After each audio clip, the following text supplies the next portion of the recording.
many years before my birth in 1942. And since my birth, and I'm sure for many, many years to come, the enjoyable story on Christmas Eve that fathers and mothers have had the opportunity to read to their children just before going to bed, I'd like to read for you now. The title is The Night Before Christmas. 'Twas the night before Christmas when all through the house not a creature was stirring, not even a mouse. The stockings were hung by the chimney with care, in hopes that St. Nicholas soon would be there. The children, they were nestled all snug in their beds, while visions of sugar plums danced in their heads.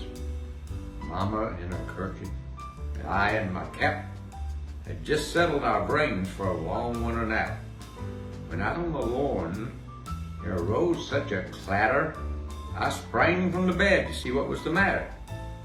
Away to the window I flew like a flash, tore open the shutters, threw up the sash. The moon, on the breast of the new fallen snow, gave the lustre of midday to objects below, when what to my wondering eyes should appear but a miniature slain deer and 8 tiny reindeer, with a little old driver, so lively and quick, I knew in a moment it must be St. Nick. More rapid than eagles his course as they came, and he whistled and he shouted and he called them by name. Hey! He whistled and shouted and called them by name. Now, Dasher, now Dancer, now Prancer and Vixen, on Comet, on Cupid, on Dunder and Blitzen.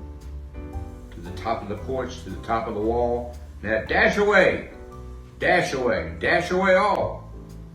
As dry leaves before the wild hurricane fly, when they meet with an obstacle, mount to the sky.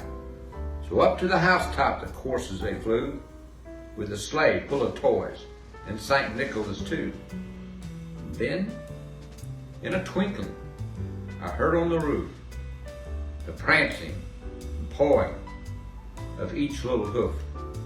As I drew in my head and was turning around, down the chimney St. Nicholas came with a bound.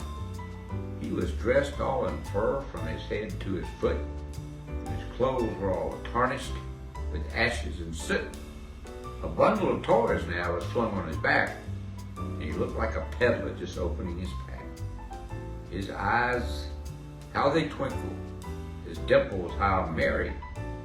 His cheeks were like roses. His nose was like a cherry. His droll little mouth was dark like a bow, and the beard of his chin was as white as the snow. The stump of a pipe he held tight in his teeth, and the smoke had encircled his head like a wreath. He had a broad face and a little round belly that shook when he laughed like a bowl full of jelly. He was chubby, plump, right jolly old elf, and I laughed when I saw him in spite of myself. A wink of his eye and a twist of his head soon gave me to know I was nothing to dread. He spoke not a word, but went straight to work, and filled all the stockings, then turned with a jerk and laying his finger aside of his nose, and giving a nod, up the chimney he rose. He sprung to his sleigh, to his team gave a whistle, and away they all flew, like a down of a thistle. That I heard him exclaim, ere he drove out of sight, Happy Christmas to all, and to all a good night.